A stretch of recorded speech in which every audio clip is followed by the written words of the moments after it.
Item ಯಾವುದೇ ಇರಲಿ try ಮಾಡಿ ಆಚಿ ಚಿಕನ್ ಮಸಾಲಾ. ಆಚಿ ಚಿಕನ್ ಮಸಾಲಾ ಕುಮಾರಸ್ವಾಮಿ ಕೇಂದ್ರದಲ್ಲಿರೋದ್ರಿಂದ ಅಲ್ಲಿ ಪ್ರಿಫರೆನ್ಸ್ ಜಾಸ್ತಿ ಇತ್ತು, ಎಲ್ಲ ಒಂದು ಆತಂಕ ಇದೆ ಅನಿಸುತ್ತೆ ಬಿಜೆಪಿ ನಾಯಕರಿಗೆ.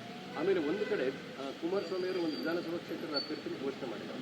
ಈ ಥರದ ಒಂದು ಗೊಂದಲ ನಾವೆಲ್ಲೂ ಘೋಷಣೆ ಮಾಡಿಲ್ವಲ್ಲ. ನೋ ನೋಡಿ, ತಪ್ಪು ತಿಳ್ಕೊಬೇಡಿ. ಕೆ ಆರ್ ಪೇಟೆಯಲ್ಲಿ ನಾನು ಘೋಷಣೆ ಮಾಡಿಲ್ಲ. ನಾನೇನು ಹೇಳ್ತೀನಿ ವೆರಿ ಕ್ಲಿಯರ್. ಹಾಗೆ ನಾನು ಹೇಳಿದ್ನಲ್ಲ, ಡಿಜಿಟಲ್ ಪ್ಲ್ಯಾಟ್ಫಾರ್ಮ್ಸಲ್ಲಿ ಈಗಲೇ ತೆಗೆದು ನೋಡಿ. ನಮ್ಮ ಎಚ್ ಟಿ ಮಂಜು ಅವರು ಕೊನೆ ಹಂತದಲ್ಲಿ ಅವರಿಗೆ ಒಂದು 15 ದಿನ ಇದ್ದಂಗೆ ಪಕ್ಷದ ಕಡೆಯಿಂದ ಟಿಕೆಟ್ ಘೋಷಣೆ ಆಯಿತು. ಅದಾದಮೇಲೆ ಅವ್ರು ಎಮ್ ಎಲ್ ಎ ಆಗಿದ್ದಾರೆ.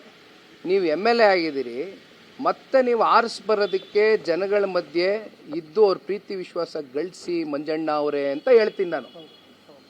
ಟಿಕೆಟ್ ಘೋಷಣೆ ಮಾಡಿಲ್ಲ. ಇದನ್ನು ಮಾರನೇ ದಿನ ಅಲ್ಲಿರ್ತಕ್ಕಂಥ ನಮ್ಮ ಜಿಲ್ಲಾಧ್ಯಕ್ಷರು, ಮಂಡ್ಯ ಜಿಲ್ಲಾಧ್ಯಕ್ಷರು ಮಂಜೂರವರು ಎಲ್ಲ ಕೂತು 3 ರಿಂದ 4 ನಿಮಿಷ ನಾನು ಏನು ಮಾತಾಡಿದ್ದೀನಿ, ಯಾವ ಅಂಶಗಳು ನಾನು ಅಲ್ಲಿ ಪ್ರೆಸೆಂಟ್ ಮಾಡಿದ್ದೀನಿ, ಅದನ್ನು ಯಾವ ರೀತಿ ತಿರ್ಚಿ ಮಾತನಾಡಾಗಿದೆ ಅದೆಲ್ಲವೂ ಕೂಡ ಚರ್ಚೆ ಮಾಡಿದ್ದಾರೆ. ಇದೇನು ಸುಮ್ಮನೆ ತಿರ್ಸ್ತಕ್ಕಂಥದ್ದು ಬೇಡ. ನಾನು ಘೋಷಣೆ ಮಾಡಿಲ್ಲ. ನಾನು ಯಾರ್ರೀ ಘೋಷಣೆ ಮಾಡೋಕ್ಕೆ? ಒಬ್ಬ ಎಮ್ ಎಲ್ ಎ ಇದ್ದಾರೆ ಕಣ್ರಿ ಕ್ಷೇತ್ರದಲ್ಲಿ, ಉಳಿಸ್ಕೊಂಡು ಹೋಗ್ರಿ ನಿಮ್ಮ ಕ್ಷೇತ್ರನ, ಜನರ ವಿಶ್ವಾಸ ಉಳಿಸ್ಕೊಂಡು ಹೋಗ್ರಿ ಅಂತ ಹೇಳಿದ್ರಲ್ಲಿ ತಪ್ಪೇನಿದೆ? ಬಿಜೆಪಿಯಲ್ಲಿರೋ ಆತಂಕ ಅವರಿಗೆ ಅವೆಲ್ಲ ಚರ್ಚೆ ಇವತ್ತು ಬೇಡ ಬನ್ನಿ ಸರ್. ಈಗ ZPTP ಎಲೆಕ್ಷನ್ ಟಿಕೆಟ್ ವಿಚಾರ ಅಂದರೆ ಮೈತ್ರಿ ವಿಚಾರವಾಗಿ ಒಂದು ಗೊಂದಲ ಶುರುವಾಗಿತ್ತು. ಈ ಮೈತ್ರಿ ಇರುತ್ತಾ ಹೇಗೆ ಸರ್ ಸ್ಥಳೀಯ ಸಂಸ್ಥೆಗಳಲ್ಲಿ ZPTPಯಲ್ಲಿ? ಅದು ಇನ್ನೂ ಕೂಡ ಎರಡು ಪಕ್ಷದ ಚೌಕಟ್ಟಿನಲ್ಲಿ ಚರ್ಚೆಗೆ ಬಂದಿಲ್ಲ. ಅಂದರೆ ಇದು ಯಾವುದೇ ರೀತಿ ಚರ್ಚೆಗಳು ಇನ್ನೂ ಬಂದಿಲ್ಲ. ಫಸ್ಟ್ ಆಫ್ ಆಲು ಜಿಲ್ಲಾ ಪಂಚಾಯತಿ ತಾಲೂಕ್ ಪಂಚಾಯತಿ ಚುನಾವಣೆಗಳು ನಡೆಯುತ್ತೋ ಇಲ್ವೋ ಇನ್ನೂ ಗೊತ್ತಿಲ್ಲ. ಯಾಕೆಂದರೆ ನೋಡಿ, ನಾವು ಯಾವಾಗಲೂ ಮಾತಾಡ್ತಾ ಇರ್ತೀವಿ ಯುವಕರು ರಾಜಕಾರಣಕ್ಕೆ ಬರಬೇಕು ಅಂತ.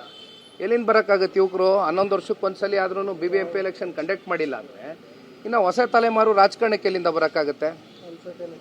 ಇದೇ ರೀತಿ ಇವಾಗ GBI ಎಲೆಕ್ಷನ್ನು ಅಷ್ಟೇ. ಅಂತಿಮವಾಗಿ ಸುಪ್ರೀಂ ಕೋರ್ಟಿಂದ ಡೈರೆಕ್ಷನ್ಸ್ ಬಂದ ಮೇಲೆ ಇವಾಗ ಆಯಿತು GBI ಎಲೆಕ್ಷನ್ ನಡೆಸಲೇಬೇಕಾದಂಥ ಒಂದು ಅನಿವಾರ್ಯ ಪರಿಸ್ಥಿತಿ ಇವತ್ತು ರಾಜ್ಯ ಸರ್ಕಾರ ಇರ್ತಕ್ಕಂಥದ್ದು. ಹಾಗಾಗಿ ನೋಡೋಣ ಬನ್ನಿ, ಆಯಾ ಸಂದರ್ಭಕ್ಕೆ ಚರ್ಚೆಗಳಾಗ್ತವೆ. ಇದು ಇಬ್ಬರು ಒಟ್ಟಾಗಿ ಹೋದ್ರೆ ಒಳ್ಳೇದಾ, ಅಥವಾ ಕಾರ್ಯಕರ್ತರು ಚುನಾವಣೆ ದೃಷ್ಟಿಯಿಂದ ಇದೇನಾದ್ರು ಪ್ರತ್ಯೇಕ ಹೋಗ್ಬೇಕು, ಅವತ್ತು ಕೂತ್ಕೊಂಡು ಎರಡು ಪಕ್ಷದ ವರಿಷ್ಠರು ತೀರ್ಮಾನ ಮಾಡ್ತಾರೆ. ಕುಮಾರಸ್ವಾಮಿ ಕೇಂದ್ರದಲ್ಲಿರೋದ್ರಿಂದ ಅಲ್ಲಿ ಪ್ರಿಫರೆನ್ಸ್ ಜಾಸ್ತಿ ಇತ್ತು, ಎಲ್ಲ ಒಂದು ಆತಂಕ ಇದೆ ಅನಿಸುತ್ತೆ ಬಿಜೆಪಿ ನಾಯಕರಿಗೆ. ಆಮೇಲೆ ಒಂದು ಕಡೆ ಕುಮಾರಸ್ವಾಮಿ ಅವರು ಒಂದು ವಿಧಾನಸಭಾ ಕ್ಷೇತ್ರದ ಅಭ್ಯರ್ಥಿ ಘೋಷಣೆ ಮಾಡಿದ್ದಾರೆ.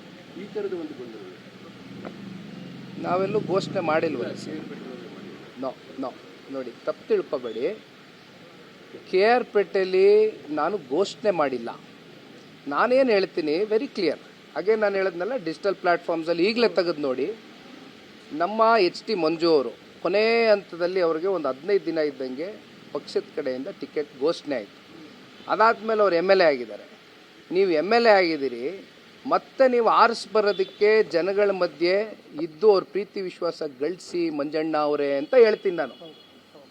ಟಿಕೆಟ್ ಘೋಷಣೆ ಮಾಡಿಲ್ಲ. ಇದನ್ನು ಮಾರನೇ ದಿನ ಅಲ್ಲಿರ್ತಕ್ಕಂಥ ನಮ್ಮ ಜಿಲ್ಲಾಧ್ಯಕ್ಷರು, ಮಂಡ್ಯ ಜಿಲ್ಲಾಧ್ಯಕ್ಷರು ಮಂಜೂರವರು ಎಲ್ಲ ಕೂತು 3 ರಿಂದ 4 ನಿಮಿಷ ನಾನು ಏನು ಮಾತಾಡಿದ್ದೀನಿ, ಯಾವ ಅಂಶಗಳು ನಾನು ಅಲ್ಲಿ ಪ್ರೆಸೆಂಟ್ ಮಾಡಿದ್ದೀನಿ, ಅದನ್ನು ಯಾವ ರೀತಿ ತಿರ್ಚಿ ಮಾತನಾಡಾಗಿದೆ ಅದೆಲ್ಲವೂ ಕೂಡ ಚರ್ಚೆ ಮಾಡಿದ್ದಾರೆ.